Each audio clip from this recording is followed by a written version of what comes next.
behalf of National Commission for Museum and Monuments, I welcome you to Osun Osogbo Sacred Grove.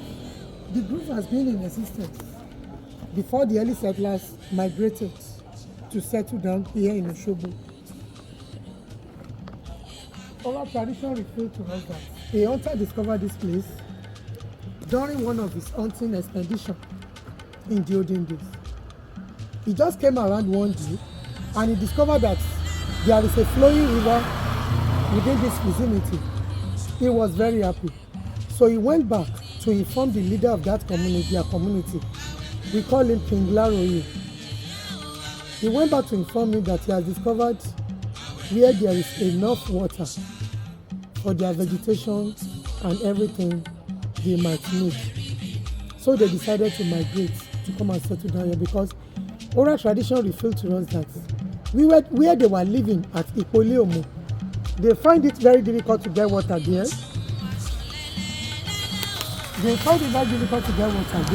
And we were told there were droughts in that area.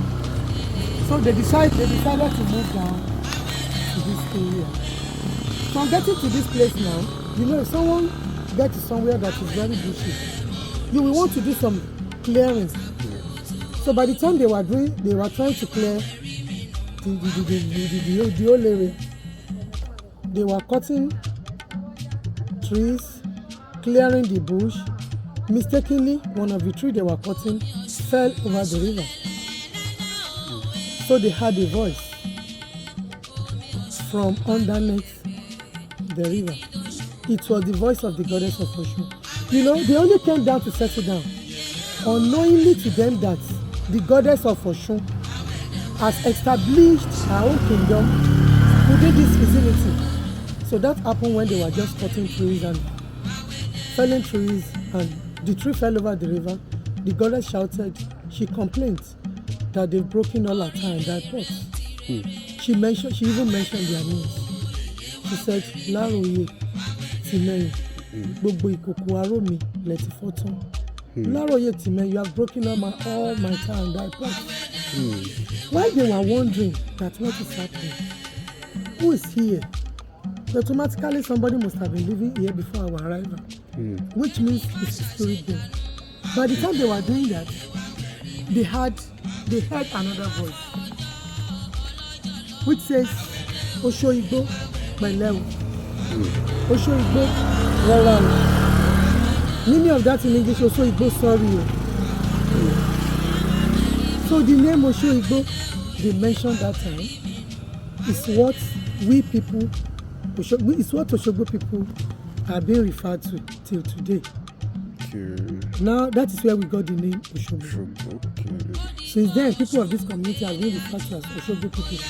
So that was how we got the name Osogbo. So you see, in the olden days, our forefathers, anytime they were maybe migrating, traveling, or anything they were doing, they used to consult. They made a lot of consultations. They don't have choice than just to consult, so they consult an oracle. The oracle now revealed to them that, look, as you have come to settle down here, somebody is here already. She has established her own kingdom here. If you know you want to live here successfully, all you need to do is to pay her homage. Is to make a pact with her. Just make sure you agree. And it was done. So they told the goddess that we have come to migrate. We migrated because we need prosperity, we need protection, we need every other thing. If you can be doing this for us, we will be celebrating you. We will always be appreciating you. That was how we came about the celebration of Osun-Osogbo festival, which we normally do till date. So let me stop there. When we get to the main shrine there, I'll tell you more about the story.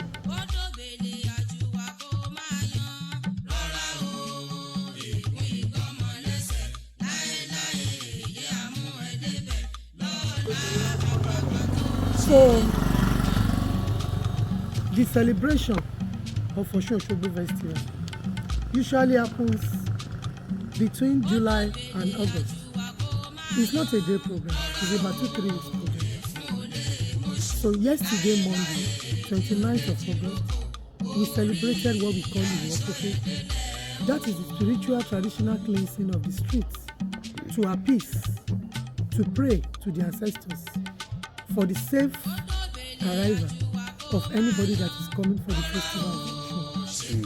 And that we people that are here too, by the time they come, they so that we are all going to be safe.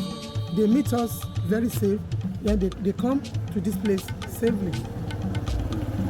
So now we started yesterday with Iwokopo. By Thursday this week, we are going to observe the burning of the 16-point lamp, which we call Atupa Olojumerindilogun. So how do we come about the Atupa Olojumerindilogun? Oral tradition revealed to us that the hunter that discovered the groove, that is Timain, was the one that seized that lamp from the spirit in the bush somewhere around there. We were told the hunter sees it. When the goddess heard about this, the goddess invited them. The goddess told them that, okay, the lamp you seized from my people, make sure you put it on, light it when it remains 9 days before the celebration of Osun-Osogbo festival. So this is going to happen on Thursday. They will light it around 7 p.m. The king, the Osun devotees, the babalawos and interested members of the community, they will have to dance around this lamp 3 times before they break. So that is the function of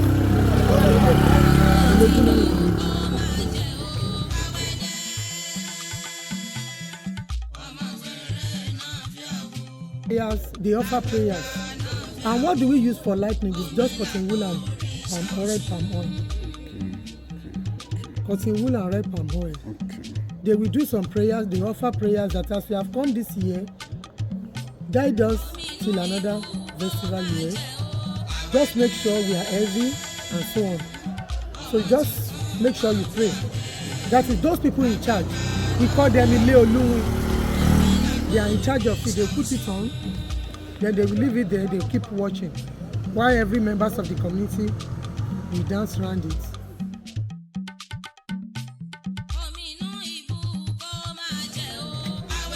Just to tell you the artistic expression of this, we refer to this as cowries.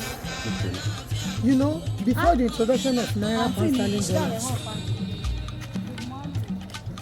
cowries has been our mode of exchange in the olden days. This is the money our forefathers spent. They used to exchange with goods. But nowadays, we are in the era of dollars. We are in the era of pound sterling and so on. This is a drummer. It's a very traditional setting, most especially the palace. You see people drumming to welcome you to the palace. Or any time, any day, we are doing any important occasion, you will always see a drummer there. We refer to this as goddess. The goddess that has been flourishing here before the arrival of the early settlers. Concussion. You can see the pot. You see, as we used to sing in Osogbo that Sheleru Agbe, Agbara Agbe, Losofin Womoro, Kidokita Otode. Just to tell us that the spirituality of the content of Osun River, the spirituality that's to tell us how powerful the content of Osun River is. In fact, we don't call it water, we call it Agbe, concussion, because it is very rich, very medicinal. It is used for all sorts of healing. Till date, people have been using it. People came from all over the places to fetch it, to take part of it to their home. They use it for spiritual purposes, and it really works. And you see, it works according to your belief. If you believe it's going to work for you, it will work for you, surely. So you can see this woman is trying to take part of it. Maybe want to use it for a child and so on. But just to tell us how powerful the content of the river. This is the same concussion beach cord on someone that is in bondage, and that person will be released. So just to tell us that the content of Osun River is very rich in medicine, very medicinal. We refer to this as 15-point lamp, Atupa-ology mẹ́rìndínlógún Atupa Ọ̀sán in Yoruba language. The lamp that was seized from the spirit in the bush some years ago by the first parents of the Atimeni. Explain to you how they used to light it in the palace. People used to dance on it. The hunter. This depicted the hunter that discovered the proof some years ago. You can see he's carrying the head of an elephant. Oral tradition revealed to us that he captured a young elephant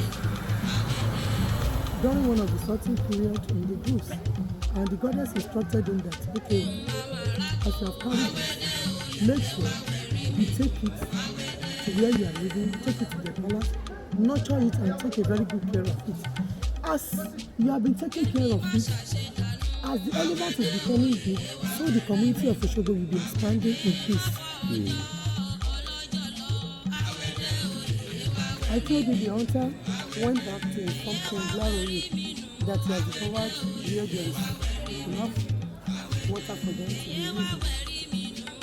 This depicted the king, we call him King Laroye by the name because he was a king already in his community before he migrated to come and form Osogbo. This is a pot. This is someone trying to put some cloth inside that pot and putting it out. This woman is practicing prayer and dance.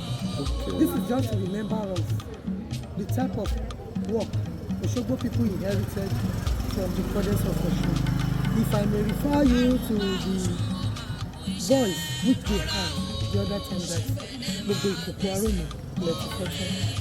so we are very rich and very good in practicing prayer and dance. The work was inherited from the goddess of Osun, a drama. I've already explained. The species of the monkeys we have here is white-throated ones, and even the early settlers met them here. This group has been their habitual abode ever since they founded Osogbo, and they have been living here peacefully. Reason why? The rules and regulations, one of the rules and regulations guiding this place is that you cannot poach. No hunter is allowed to poach here. You cannot burn any of our bush here. There is no bush burning, no tree felling, no poaching, and you cannot even catch any of our fish.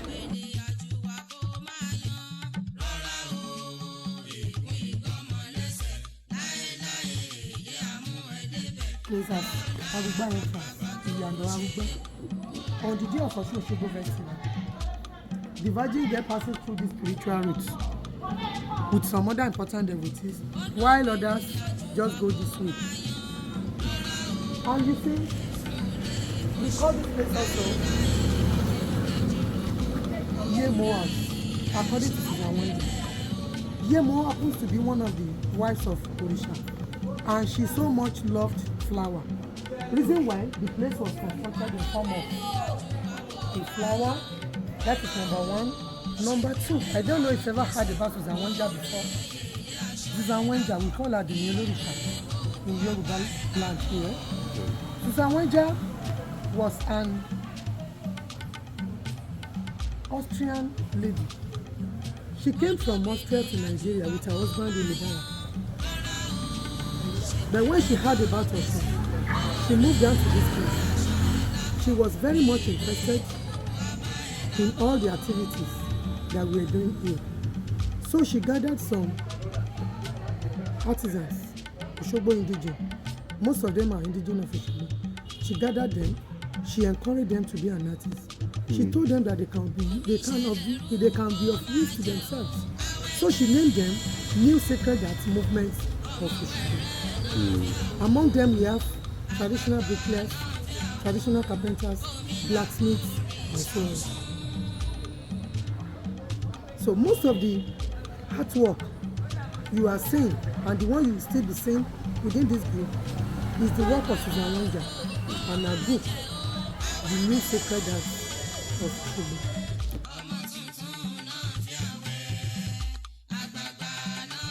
Early 60s. We were told she came to this place early 60s.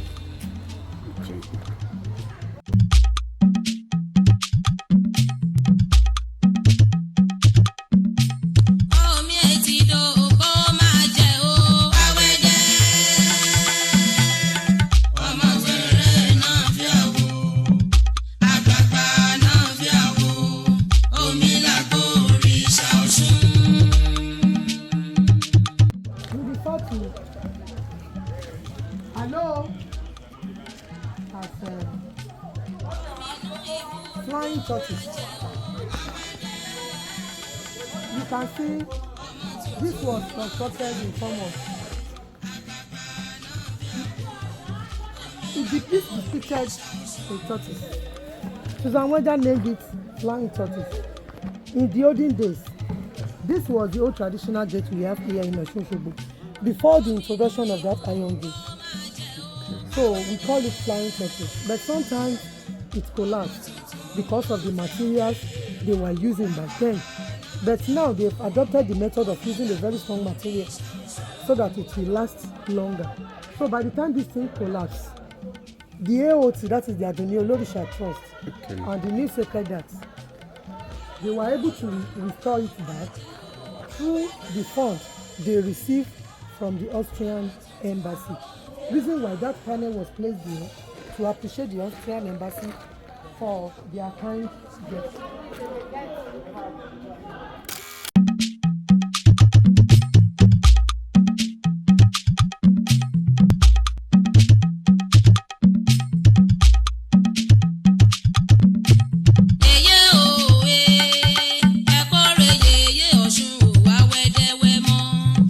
These are also part of New Sacred Art movement, you know. They did the traditional warfare. This Egungun is very important to Osogbo community and to the Palace of Ataoja. You see, apart from Osun-Osogbo festival, there are some other festivals that Osogbo people used to celebrate before the Osun-Osogbo festival. One of them is Masquerade Festival.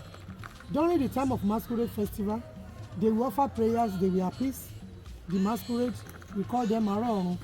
After the appeasement, about 2-3 important Egungun will have to come to the market square. The king will sit to see them dancing, praying, and so on.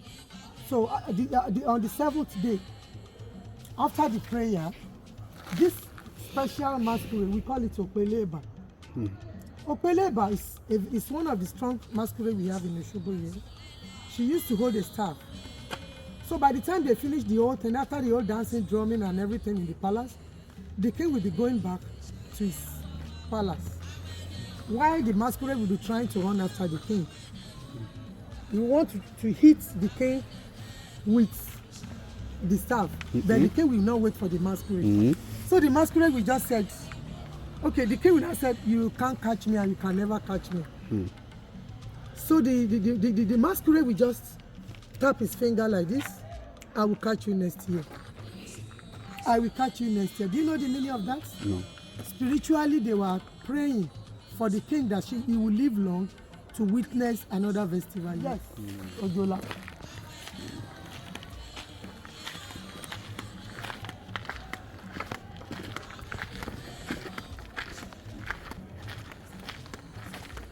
Yes, ma.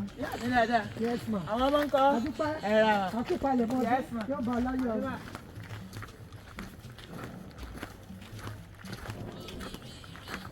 So, oríṣiríṣi masquerade náà la ní. When it is time for the masquerade, this thing, each family will bring out their masquerade. They will appease, they will offer prayer, they will dance. And one of them will carry the costume of the masquerade. They go from one family house to the other for the celebration.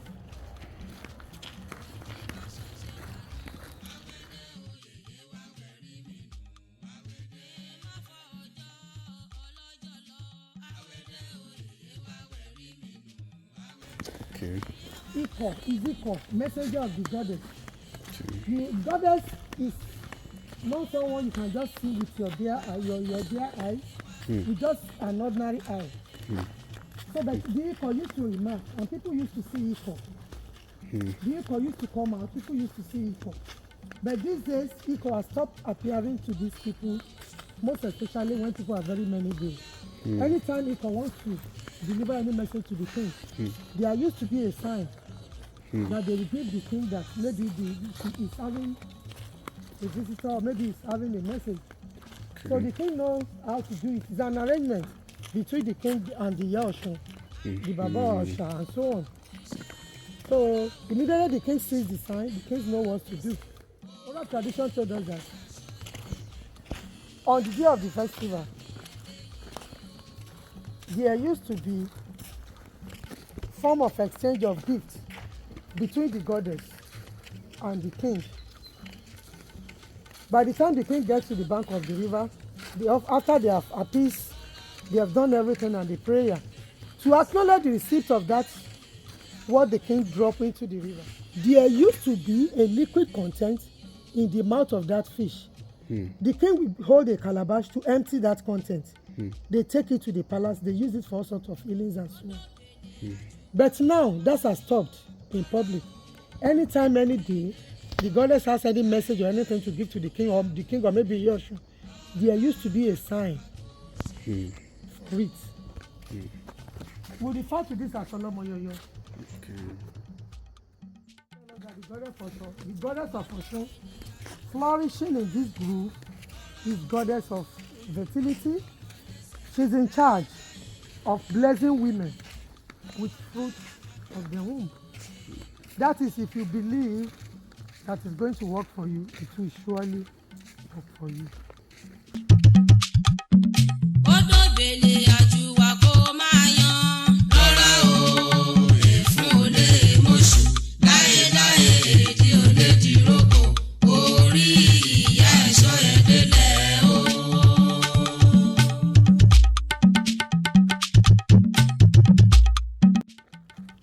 The exit of the Aruba that I showed you the entrance. Okay. The entrance of Aruba that I showed you, this is the exit. The virgin girl will emerge from this place to join others. Okay.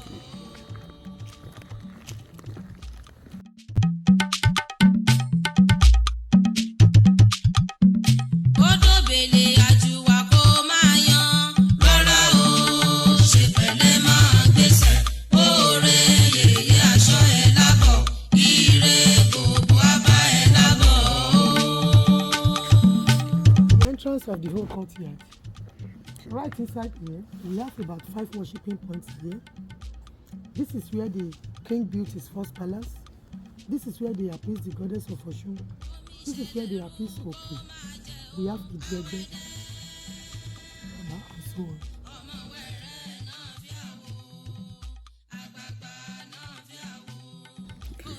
So we refer this place as the Dede. You see, there is a mythological belief that some children still have their mates in heaven. So by the time they discover such in any children, they used to bring, or maybe after consultation, but what they used to bring is mainly eatable items, sweets, biscuits, candies, and so on, sugar cane. They just drop it here they offer prayers to the heavenly mates, so that the one on earth to succeed in anything he or she is laying his or her hand on.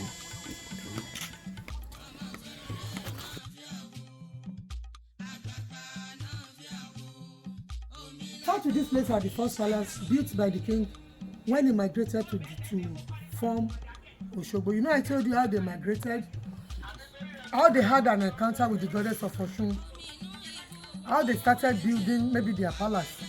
It was then they had an encounter. That was when we discovered the name Osogbo. I told you how they have already made a pact with the goddess of Osun, that they will be celebrating her if she's able to give them protection, prosperity, and every other thing. Yes, so this is the first palace built by the first king, by them. Right inside here, we have the royal seal of authority used by the first king. We have the temple of Osun here. Come any festival time, the king must come and sit on the throne, pray to the ancestors with the expectation that the prayer will be answered. The virgin girl called Arugbo Osun also used to have a spiritual rest here. Anything she sees in her dream is one of the rules that will be guiding them till another year. But unfortunately, we don't allow people to go in there because it is very sacred. You cannot take any photos there. Even if you want to enter that place for the purpose of maybe appeasement or prayer, you have to remove your shoes because the first palace, it is very sacred. So it's no longer used as palace, but the temple of Osun.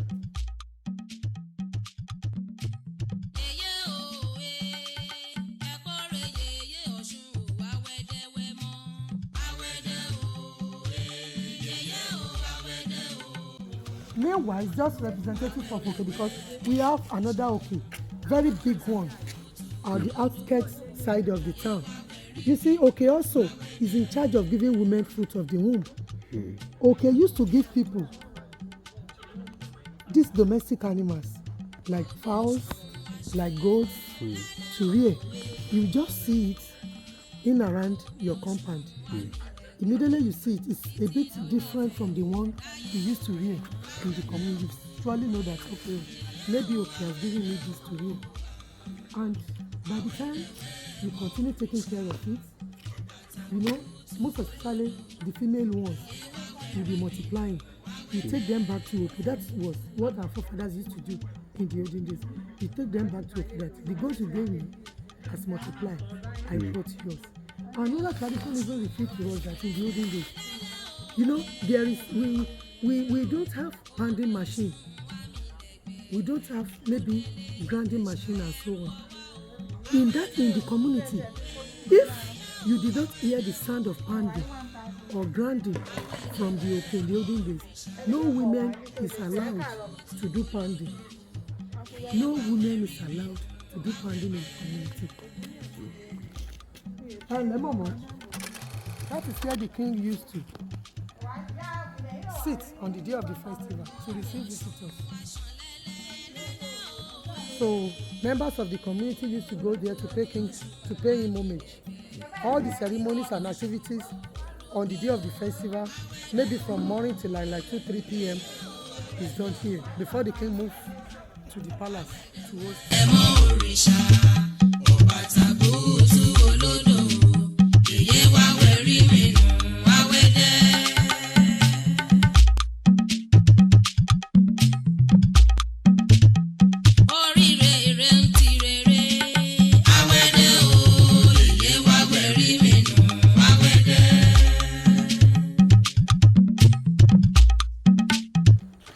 So we call this place Ojúbọ Ọ̀ṣun. Ojúbọ Ọ̀ṣun. This is where appeasement is being offered to the goddess of Osun. This is where the annual festival takes place. This is where people come to appease, to pray, to praise, to meditate, to request from the goddess. Any time of the day, anybody feels he or she wants to appease, to pray, or to praise the goddess of Osun. And you see the olden days, this is where we derive the title of Osogbo King. We refer to any Osogbo King as Ataoja of Osogbo land. Atewogbore lẹ́nu ẹja is the meaning of Ataoja. It was abbreviated to Ataoja. By the time the king drops all the appeasement meant for the goddess right inside here, the Iko, that is the messenger of the goddess, will appear from underneath the river. There used to be a liquid content in the mouth of that fish. So they emptied it, they take it to the palace. It is very sacred, very medicinal. They use it for all sorts of healings. But I told you, it has stopped appearing to the king in public. Any time of the day, the goddess has any message or important message to pass, there used to be a sign that the king will see, or maybe the goddess will see that actually, I want to go and see Iyami. So we just close the gate. We don't allow anybody to enter again. Only the king will be allowed to come in here and consult Osun goddess. So the one here It's also part of Zawanja's work, trying to welcome everybody, just to tell us that Goddess of Osun is a mother to everyone. She does not discriminate. She cares for you. If you are an indigenous or not, provided you just came here to pray and maybe you have the belief that it's going to work for you, it really works.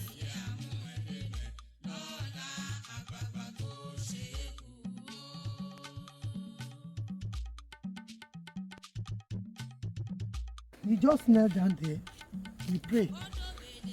You kneel down, you pray, you consult, you chant. If you are able to know maybe the Oriki of Osun, you chant the Oriki just as if you go to church and you praise and you worship before you start requesting. That is how it's being done here. You chant, you pray. And what are the things of appeasement that people used to do? They bring kola nuts. They bring maybe small hot drinks, eatable items. But the main food of Osun is ẹ̀fọ́ yanrin, ẹ̀fọ́ rírò àti ẹ̀kọ. Then you can also bring àmàlà àti gbẹ̀gìrì. Níbi tí wọ́n ti sọ wípé àmàlà àti gbẹ̀gìrì, ọ̀pọ̀lọpọ̀ gbẹ̀gìrì ni Ọ̀ṣun fi ṣẹ́gun Fúlàní.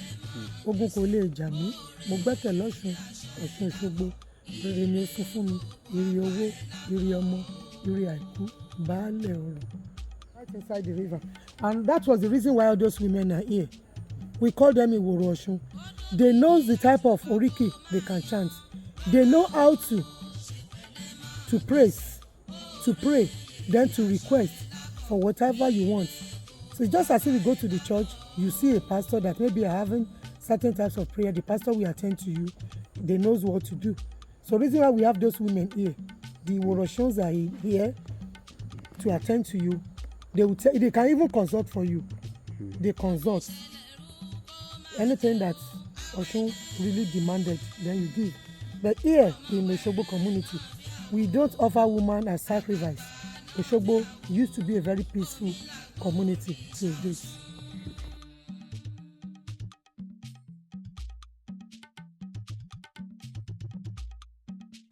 There are taboos that Osun goddess don't want here. It is a taboo for anyone to bring in a fish into this place. Almost all of the Olosuns, they don't eat fish. It is a taboo for you to bring a guinea corn to this place, Okababa. Olosuns don't eat Okababa. Reason why they don't drink Martina. Most of them don't eat fish.